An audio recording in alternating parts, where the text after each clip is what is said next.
And we are live.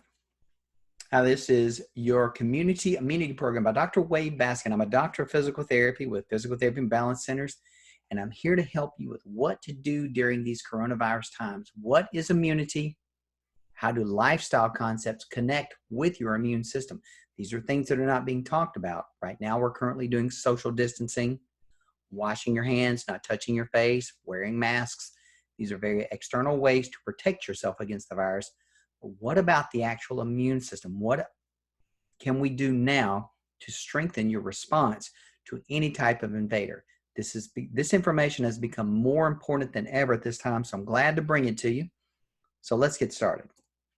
Okay, so what is your immune system? First of all, we're not just talking about your average everyday person. What if you're an athlete? Okay, what if you're a couch potato? How does that play into your immune system? Also, white blood cells. These things are so important to your immune system. We'll talk more about that. Emotional states. How does your emotional state play into your immune system? Does it make it stronger or weaker? Fasting, exercise, autoimmunity. That's talking about your body's own reaction to itself, inflammation states, as well as oxidative stress. What about sleep? Are you getting enough sleep? We'll talk about that. Hydration, how much water, how much fluid do you need?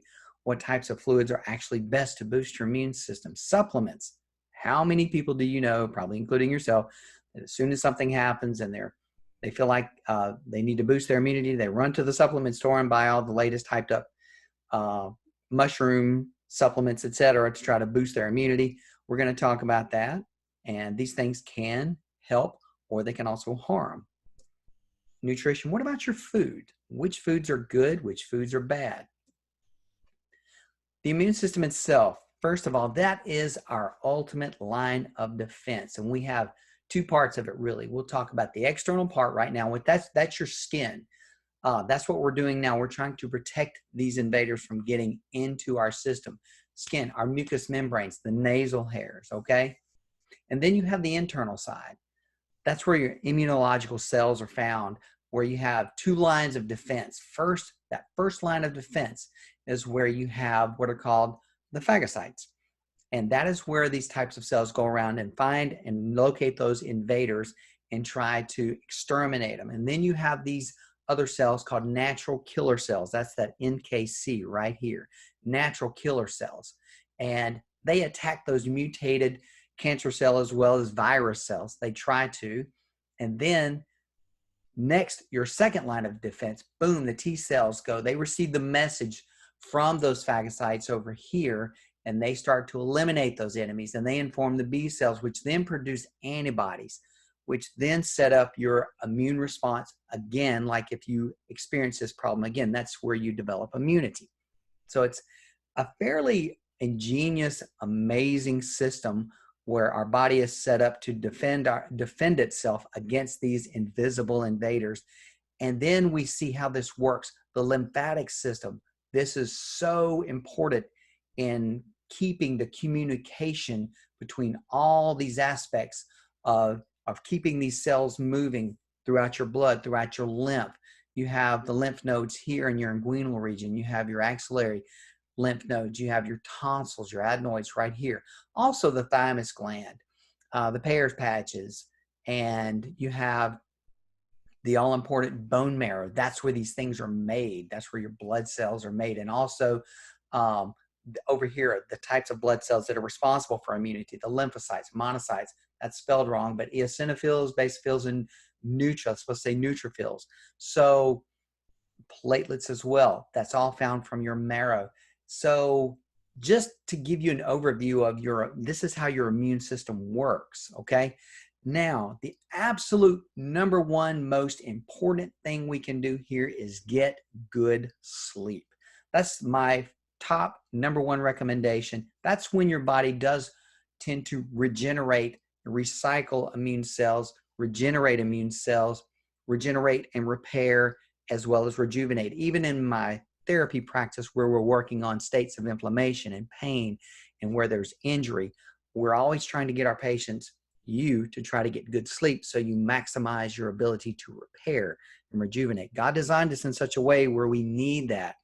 And so the number one factor to improve your immune system is sleep.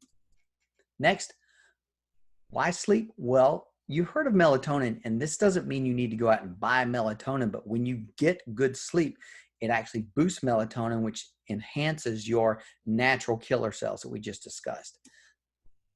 Also, when you sleep, that's when you heal and recover.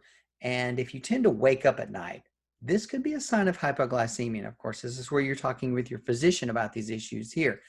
Hypoglycemia is one of the number one problems that can lead to getting up frequently at night.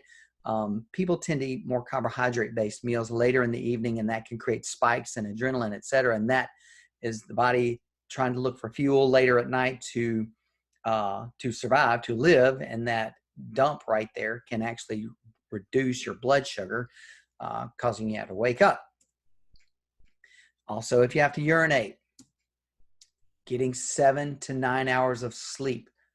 The limit is 6. We definitely, in general, there's a lot of research on this, but the magic number, the sweet spot is between 7 and 9 hours. Go to bed earlier, use white noise. Gravity blankets are really key and a good way you can actually signal your autonomic nervous system toward that parasympathetic side, that relaxation side, to actually help you get better sleep. If you've never seen one, you can go search on Amazon, or if you have relatives that know how to use Amazon, and search gravity blanket, 15 to 20 pounds. 15 pounds is a great one to start with. Cooling blankets also. Those are some good tips for you to help get sleep. Also, good research here on how melatonin works in boosting the CD4 and CD8 cells, these natural killer cells that are so important in our immunity there. So good sleep improves melatonin production, improves immunity. Supplements. What about supplements? What type of supplements should you be looking at, if any at all? Again, I do not recommend running off to the store and buying a bunch of supplements. But yes, vitamin C, especially if you're a carbohydrate eating person, which 90% of the public is, you have different types of diets out there now, such as the carnivore diet, the ketogenic diet, the paleo diet. People that do tend to keep carbohydrates in their diets do, in my opinion, need vitamin C. If you're eating low to no carbohydrate, you need less vitamin C. But yes, vitamin C has been shown to boost your natural killer cells.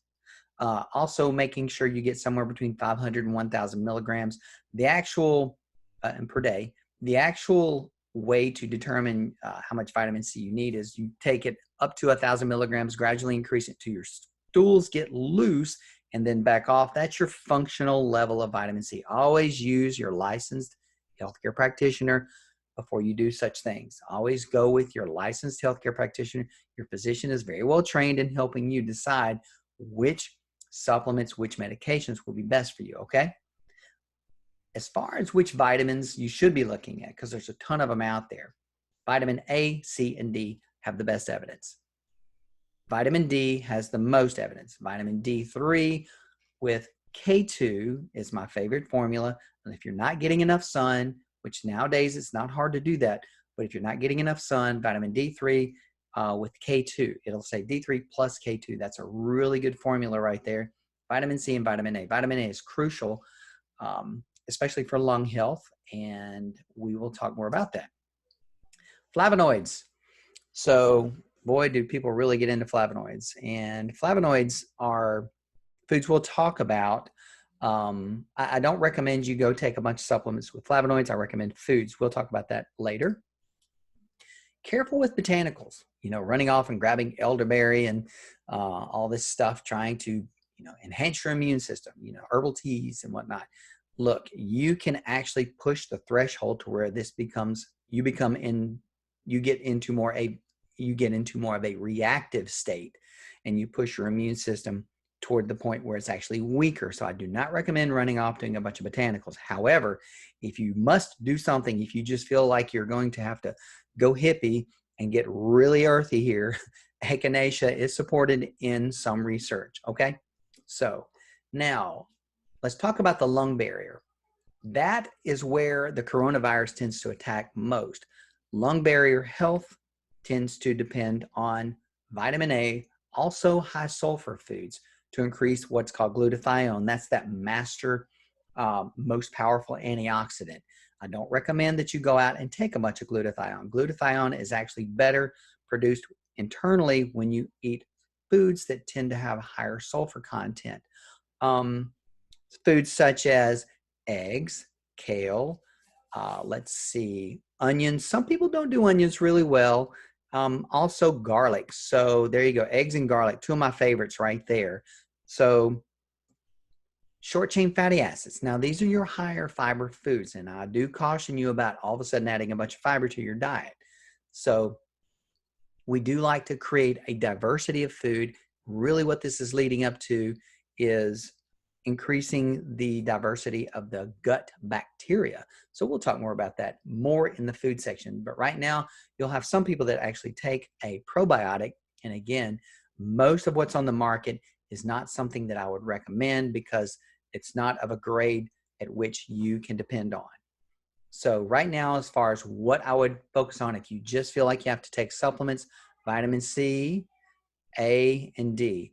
My favorite and the most, what's supported most in research with evidence is going to be vitamin D as far as immunity. Okay, so here's some good research on vitamin C and aloe vera juice. That's a nice concoction you can make, and it has been shown to modulate the natural killer cells, cytotoxicity. In other words, it enhances its ability. In other words, it improves your immunity. So a lot of people that have had immune issues will drink this in the morning. Vitamin A, or which VAD, vitamin A lung deficiency, excuse me, vitamin A deficiency. As far as lung health, this research was done with people that had or that have cystic fibrosis, and it did show that it does help lung health. So, and again, that's where the coronavirus likes to attack. We want to make sure vitamin A is at a good level. And as far as maximizing vitamin A, you want to make sure that you're getting a good 5 to 1,000 IUs a day. Sometime now, if you had a low secretary IgA. Now, for those of you who don't know what that means, that's fine. If you know what that means, if you're dealing with immune issues and you have a low secretory IgA, then yeah, many times you'll want to be bumped up to 20 to 25,000 IUs a day. Okay, so right now we know that 5 to 1,000 IUs per day of vitamin A is good. Vitamin D. Now, as far as vitamin D, we like to see in the blood 50 to 80. And so, again, that is one of those, it is my favorite in terms of taking a supplement, especially D3 plus K2. And it was shown to really enhance CD4, CD8, those T cells that are so responsible for improving your immunity that need to be present there. And again, these studies were done with cystic fibrosis. So if they can show improvement there in those lungs, you can definitely enhance the lung health of somebody that does not have that. All right, so let's talk about food here.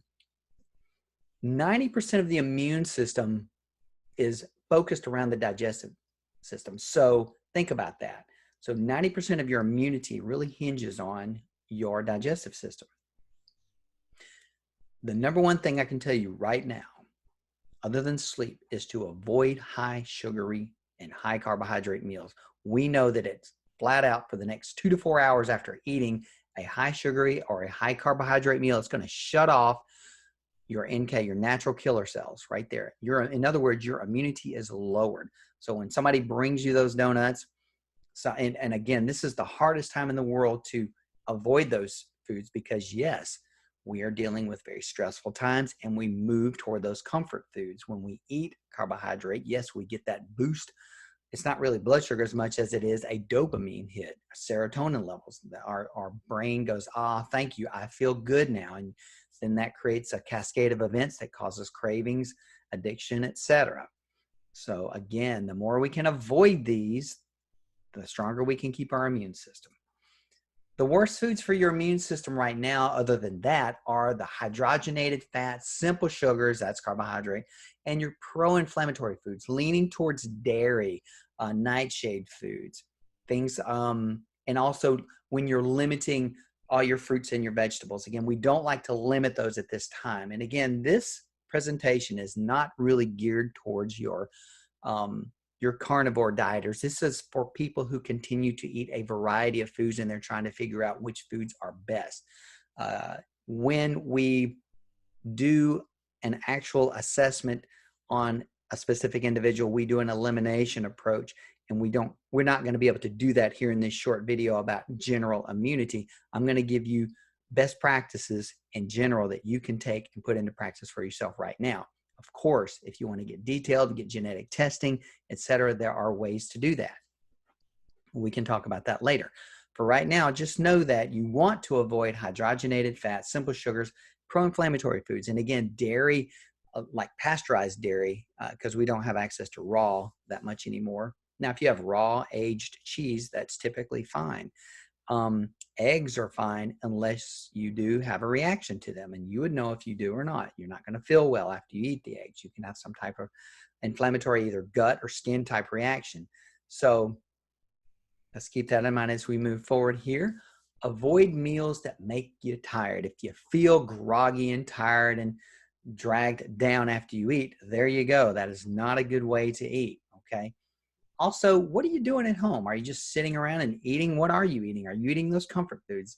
That's not a really good practice. You want to make sure you're satiated. And if you're eating enough meat and vegetables, per se, those natural pastured meats, along with good vegetables, maybe some butter, and you eat to satiety, that you should be good. Also, a good salt, not those refined salts like Morton's, but sea salts, Celtic salts that have more stable levels of iodine to keep your thyroid functioning, if you have a thyroid, of course. Increased foods, you want to increase your foods, such as the flavonoids, in other words, your citrus foods, ginger, green tea, berries, apples. Okay, those are some things that we know can enhance and help with your immunity, especially ginger. That is a real popular one. If you can get that organic ginger juice, fantastic. What we're leaning towards here is really trying to increase the diversity of your foods. Pastured meats, in other words, humanely raised animals that were raised in a pasture versus in an industrial farm setting. Pastured meats, fruits, vegetables, that really increases the diversity of your gut microbiome. That's that good bacteria in your gut that is so responsible for your immunity. When looking at the importance of refraining from high sugary type diet or high carbohydrate diets, we come upon some research here that shows, yes, when people do eat like this, you tend to develop that fatty liver, the non-alcoholic fatty liver disease. That's at NAFLD, non-alcoholic fatty liver disease. Fatty livers, those obese livers. And boy, does that really reduce your natural killer cells' ability to handle any invader. So yeah, the more you eat carbohydrate, not only do you decrease your immune system or your immune response for a few hours, but over time you can really just drop your immunity. We're seeing that now with these people that are so-called healthy. They're high carbohydrate eaters. They don't have a diagnosed health issue per se, but as they're getting into looking at these, we're seeing that people that are so-called healthy, they do have a little insulin resistance. They are showing signs of non-alcoholic fatty liver disease. Things like that are starting to show up. I'm not saying that's everybody, but the bottom line is the way you eat does dictate your health as well as your immune response. So again, avoiding the high sugary foods, high carbohydrate foods at this time is very important. Hydration. How much water should you drink? So really what hydration is, the importance of hydration is keeping the communication of all those cells that we just showed you early on, is keeping the communication, that what's also called osmolality, the flow of fluid in between cells and throughout your entire body. Think of it as being sticky versus nice and fluid. If the stickier it is, it can't communicate. If you're lying around on the couch, you're being sedentary, things aren't moving very well, you have a lowered immune system. Okay, now if you're up moving and you have good hydration, things are flowing through your body, you're getting that good quick communication between your cells, and your body is more apt to be able to improve or handle any type of invader. the immune system is stronger. So think of it like that. Now, there is a rule in functional medicine, which a lot of my colleagues use. Now, I don't necessarily use this rule simply because of the practicality of it, but also I do question the evidence. But being that it's there, this is the rule that most people use. Drink half your weight in pounds in ounces of fluid. In other words, if you weigh 160 pounds, that means you need to drink 80 ounces of fluid a day. 80 ounces doesn't necessarily have to be water. We're talking about fluid. And water, yes, would be the best. We can combine it with lemon, ginger juice, things like that, lime. But I want you to think about that. That would be 80. So that's 10 8-ounce glasses of water. Now, you want to talk about having to use the bathroom. There's your exercise right there. So what I typically recommend on a practical level is how much fluid you're currently drinking now. Add at least 1 to 2 more glasses per day. But if I did not put this up there, I can tell you some of my colleagues right now would call me on it, and we're going to get into this big argument. But having been practicing now for over 27 years in doing this, I've had great results with just simply increasing your hydration by at least adding 1 to 2 more glasses of fluid. If you're only drinking 1, you're going to drink 3. If you're drinking 2, you're going to drink 3 to 4. Just add 1 to 2 more glasses a day of fluid. Water specifically, that's going to be your best. I have people that say they don't like water. That's fine. Add something to it to make it more palatable, but stay away from the artificial sweeteners. There is no reason to do that. Alcohol and caffeinated drinks do tend to dehydrate you at the cellular level, so that can affect your immunity. If you feel thirsty, it's probably too late. And you do need to kind of develop a little bit of a routine. Excuse me. In other words, get up in the morning, have a tall drink of water. Okay, what are you going to do midday? Somewhere in the middle of the afternoon, toward the evening. Many people do shut the fluid off toward the evening because they don't want to be getting up using the bathroom all night, and I agree with that. Add these things to your water that are fantastic. Lemon, lime, aloe vera, ginger, love that. Apple cider vinegar, 1 teaspoon to 1 tablespoon, okay? All good for your immune system.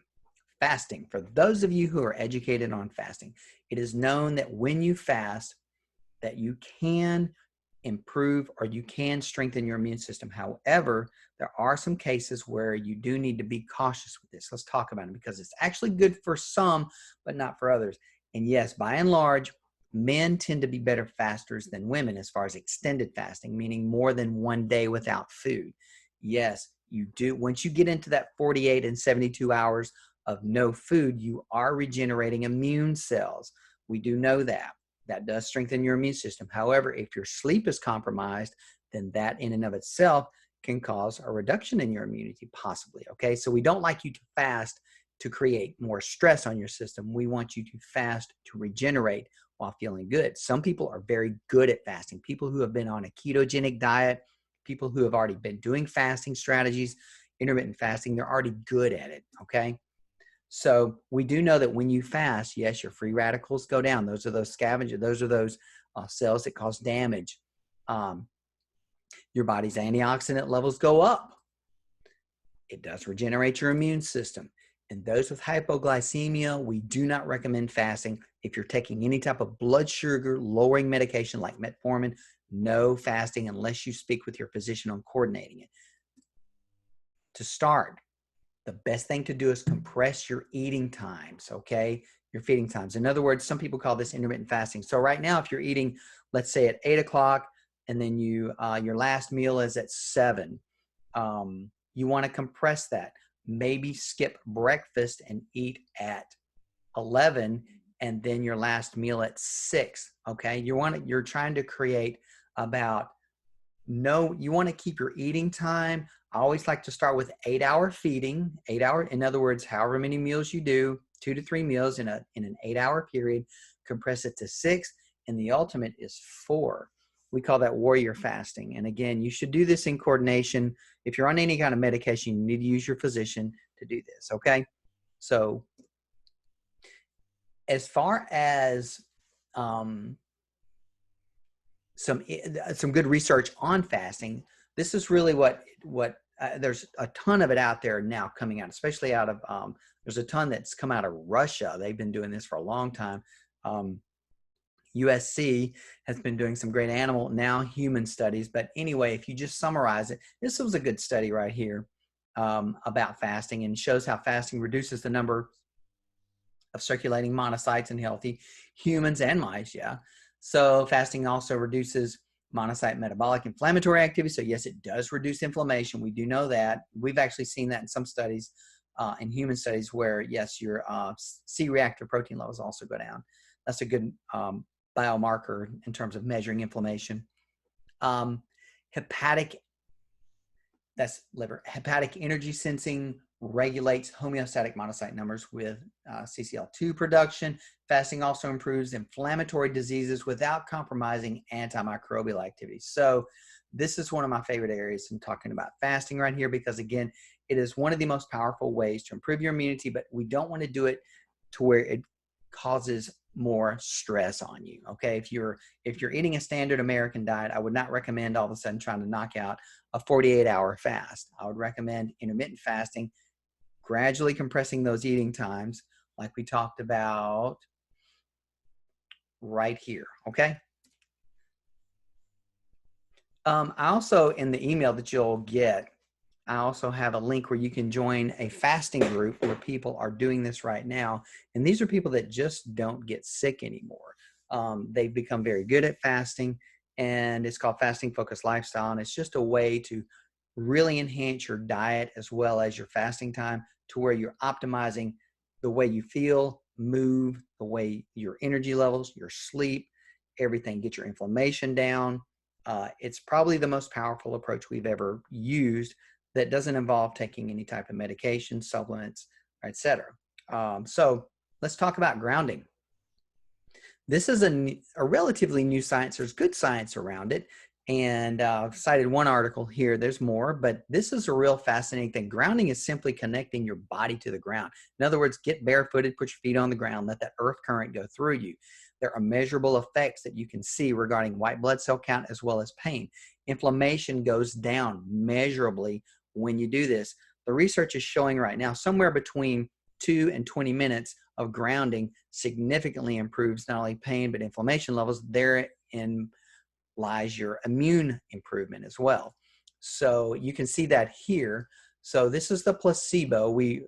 They faked it, acted like they were grounding, and those are the white blood cells. Now here's actual grounded. Look at that. Boom, a significant drop in those reactive white blood cells. Pain scale, here's the pain scale right here. Now I see this daily in practice with my patients that actually use grounding.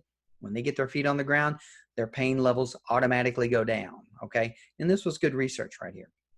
So grounding.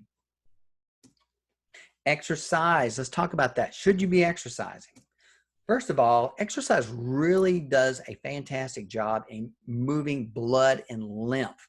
So that improves that communication of all those white blood cells, those cytokines. Those are the immune cells moving around in your body. Now, if you're just laying around not moving, well, of course, you're stagnant. It's like any machine. If you leave it alone, if you keep it still, if you park it for a very long time, it rusts, it breaks down, right? So exercise is better than not exercising. So you can also develop an increase in your opioid production. That's one thing that physical therapists are really good at doing in terms of helping people get off of opioids, is having the body learn how to naturally produce its own through using certain types of exercise, okay? So, and that does have an immune enhancing effect. So you can also increase your antioxidants, but you can overdo it, and we'll talk about that as well. If you feel ill, if you feel sick, should you exercise? Well, not necessarily. This actually can be counterproductive. We used to tell people if you have a general cold, you can exercise, but it doesn't really enhance your ability to heal at that time. Basically, your body's trying to shut down. That's why you kind of lose your appetite. In other words, you should fast, listen to your body, and rest. Let your body recover. That sleep comes into play there. All right, so how much exercise should you get? So right now, think about, if you're not an exerciser, just think about brisk walking. That is a wonderful way to simply get your circulation going, okay? 30-minute walk. If you have any type of low back trouble, such as spinal stenosis, arthritis that limits your standing, walk to the point just before where your pain would typically start, and that would be it. So if you can only stand for and walk around for 10 minutes, go about 8 minutes, go about 5 minutes out, turn around, come right back and sit. Get some activity in, okay? Nature is excellent. So get out, get in the sun, get your feet on the ground at the same time, knock your exercise, your grounding, and that vitamin D out in one shot. How much? Athletes. Now, this is where the extreme athletes, like this is where they get into trouble. I know we have a lot of athletes that get sick a lot, and that's because they over-exercise. They go to the extreme, and that does weaken their immunity because their inflammatory levels, their inflammation levels go so far up. So athletes, just because they're fit, ripped, healthy looking, does not mean they are actually healthy. So moderate exercise at this time is recommended. You should feel good when you finish your exercise, even if you're lifting weights. If you are doing high intensity interval training, HIIT. If you're doing any kind of powerlifting, if you're doing CrossFit, I do not recommend long distance running, say more than 20 or 30 minutes. Again, running is one of those inflammatory activities. It promotes inflammation. It also promotes belly fat retention, etc. I'm just not a big fan of that in terms of boosting immunity, okay?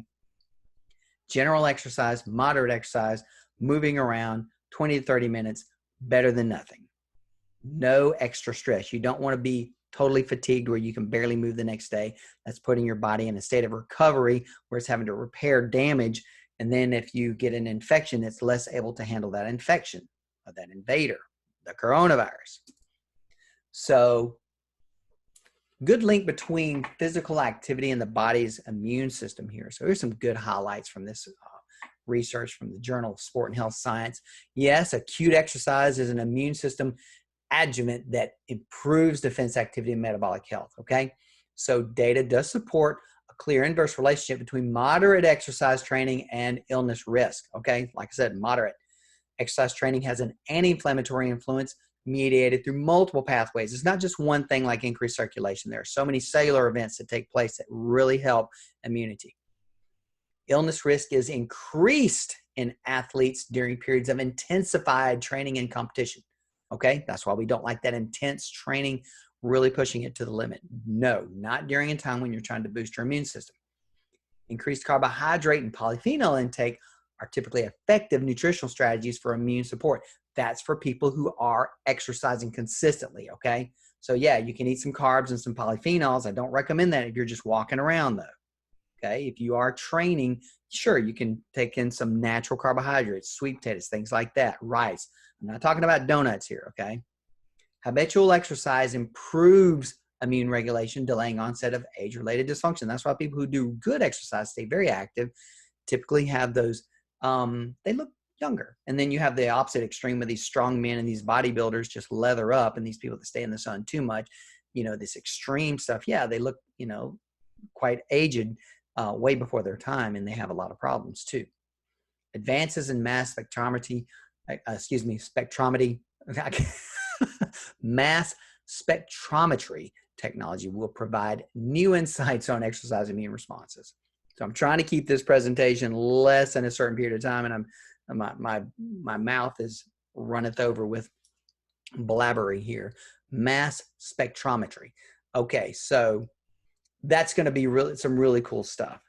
Now, emotional states. A lot of people won't talk about this, especially some therapists will, not many MDs will, some nurse practitioners will.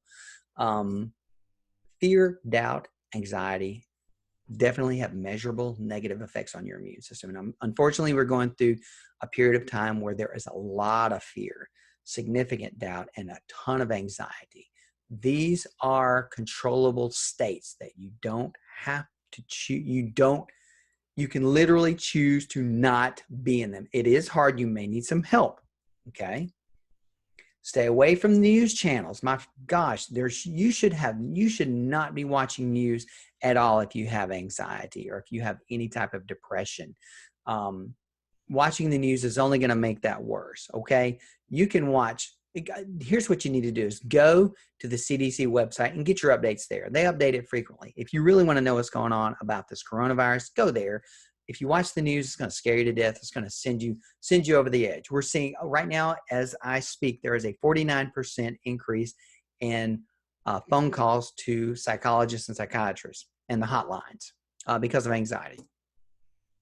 So laughing, we love this. Why, if you're gonna get on the computer, go to YouTube and type in funny videos, funny cat videos, things like that. If you like cats, funny dog videos, get yourself laughing. Call your friends. Y'all tell jokes. Laughing has a direct effect on opioid production and definitely improves the immune system. You can't laugh enough, my friends. Laughing primes those T cells. And there's actually some good research on this. Those T cells, your T regulatory cells and your natural killer cells. And again, just like I said, watch those funny movies, those funny videos, anything to make you laugh. Crying also has a positive immune effect. So when